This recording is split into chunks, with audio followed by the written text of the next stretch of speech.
Question exercise 1.4 हम लोग discuss कर रहे हैं। क्वेश्चन नंबर 1, डिटरमाइन वेदर और not each of the definition of star, ये बाइनरी ऑपरेशन है, given below this binary operation. वही मैंने बोला ना, ये बाइनरी ऑपरेशन तो इंडिकेट करता है in the event that binary operation is not a, मतलब star is not a binary operation, give justification for this. मतलब ये स्टार जो है ये बाइनरी ऑपरेशन परफॉर्म कर रहा है या नहीं। बाइनरी ऑपरेशन इसमें क्या है, मतलब ए स्टार बी का मतलब है ए माइनस बी। इस क्वेश्चन में ए स्टार बी का मतलब है ए माइनस बी, तो ये जस्टिफाई हो रहा है या नहीं ये हमें चेक करना है। तो हम लोग एग्जाम्पल ले लेते हैं। मान लीजिए 1 और 2, ये हमने एग्जाम्पल ले लिया 2, 1, 2 एग्जाम्पल ले लिया, ठीक है। ये हम लोग एग्जाम्पल ले लिया। दो जो भी एग्जाम्पल लेंगे वो जेड जो डोमेन दिया है उससे बिलोंग करना चाहिए। तो जेड में 1 और 2 बिलोंग करता है, हाँ करता है, तो हम लोग एग्जाम्पल ले सकते हैं। अब इसमें ये हमारा ए हो जाएगा और ये बी हो जाएगा। तो यहाँ पे 1 रख देंगे स्टार 2, तो 1 स्टार 2 हमारे पास क्या हो जाएगा 1 माइनस 2, क्योंकि हमारे पास ए स्टार बी था ऑपरेशन हमें पता है ए माइनस बी होगा। तो 1 स्टार 2 हमने एग्जाम्पल के तौर पे लिया था, 1 और 2 तो हमने एग्जाम्पल के तौर पे लिया था। तो 1 स्टार 2 हमारे पास हो जाएगा 1 माइनस 2, वो हो जाएगा हमारे पास -1। -1 जो है वो जेड के रेंज में आएगा। जेड हमारा क्या इंडिकेट करता है, जेड इंडिकेट करता है इंटीजर, तो जेड के रेंज में आएगा -1, बिल्कुल नहीं आएगा। जेड जो है वो इंटीजर इंडिकेट करता है, ये नेगेटिव साइन में है, तो हमारे पास ये इंटीजर में नहीं आएगा। तो हम लोग बोल सकते हैं so star is not binary operation. क्यों? Because -1 doesn't belongs to Z plus, ठीक है। ये लिख देंगे बस, कंप्लीट, पहला पार्ट कंप्लीट, यही करना है।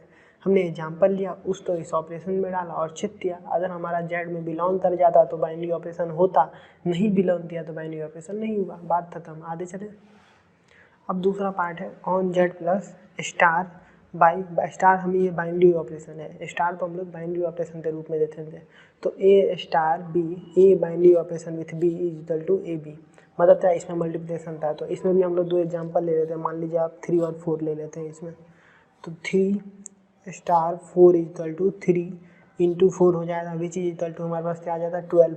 अब 12 जो है वो बिलोंग करेगा जेड प्लस से, हाँ बिलोंग करेगा, तो हम लोग बोल देंगे so star is binary operation. क्यों बाइनरी ऑपरेशन है? क्योंकि हमारा जो 12 है वो जेड में बिलोंग कर रहा है। अगर बिलोंग नहीं करता तो बाइनरी ऑपरेशन नहीं होता, जैसा कि हमने पिछले पार्ट में देखा था। तो ऐसे ही ये तो एग्जाम्पल ले लो और फिर चेक करो। एग्जाम्पल हमने ये ले लिया और फिर चेक किया। आप भी कोई और एग्जाम्पल भी ले सकते हैं, आप 5 और 7 ले लीजिए, चेक करिए, तब भी यही मेन रिजल्ट यही आएगा। थर्ड पार्ट पे चलते हैं। थर्ड पार्ट दिया है स्टार ऑन आर, यहाँ पे हमारे पास real number define star as a star B equal to a into b square, a into b square हमारे पास ऑपरेशन है। तो 2 एग्जाम्पल इसमें भी हम लोग ले लेते हैं। मान लो 2 और 3, हम लोग 2 और 3 ले लिए, तो हमारे पास क्या आ जाता है 2 स्टार 3 इक्वल टू 2 इंटू 3 का स्क्वायर, मतलब क्या 2 इंटू 9, मतलब आ गया कितना 18। तो 18 बिलोंग्स टू आर प्लस है। ये 18 जो है वो रियल नंबर में आया था। रियल नंबर क्या होता है, आर जो है वो रियल नंबर है। रियल का रेंज था -∞ टू इनफाइनाइट है, तो उस रेंज के बीच में 18 आया था, हाँ बिल्कुल आया था। तो हम लोग बोल सकते हैं so star is binary operation. क्यों बाइनरी ऑपरेशन है? Because 18 belongs to R plus, 18 जो है वो रियल नंबर में लाइक कर रहा है। चौथा पार्ट में आप देखिए, हमारे पास जेड प्लस दिया है। On Z plus define as star by A star B equal to mod of A minus B, मतलब ए स्टार बी हम लोग कैसे रिप्रेजेंट करेंगे, mod of A minus B.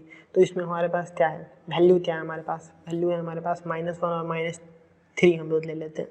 तो भी आप वैल्यू ले सकते हैं, ऐसा जरूरी नहीं है। आप मान लो -2 -5 2 5 कुछ भी ले सकते हो, बस इस रेंज में होना चाहिए, ठीक है। रेंज में होना चाहिए, हम लोग चेक करते देखेंगे उसके बाद आते, ठीक है। इस बात पर ध्यान देना है, वैल्यू आप कुछ भी कंसीडर करो, कुछ भी, पर जो हमारा आंसर हो वो इस रेंज में आना ही आना चाहिए। इस बात का आप ध्यान रखना। ऐसा जरूरी नहीं है कि वैल्यू हम लोग इस रेंज में लें, ये जरूरी नहीं है, पर आंसर इस रेंज में आना चाहिए। जैसे जेड है तो आंसर इंटीजर में ही आना चाहिए, भले हम लोग वैल्यू जो लें वो इंटीजर में हो या नहीं हो। इसलिए मैं यहाँ पे -1 -3 ले रहा हूँ, जो कि इंटीजर के पार्ट में नहीं आएगा, फिर भी हम लोग देखते हैं कि वैल्यू आता है या नहीं।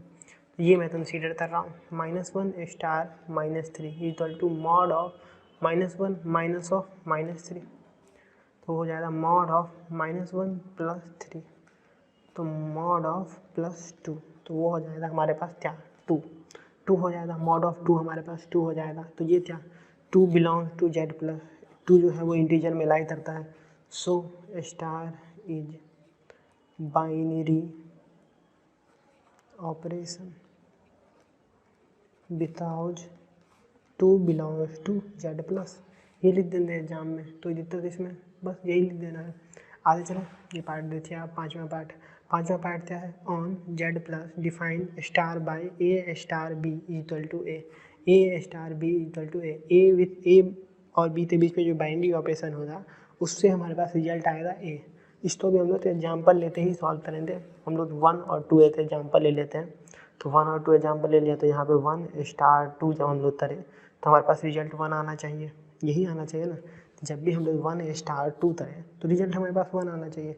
अब हम लोग चेक करेंगे तो ये जो 1 आएगा, या फिर मान लीजिए आप 5 स्टार 5 और 7 ले, तो 5 स्टार 7 करें तो रिजल्ट हमारे पास 5 आना चाहिए।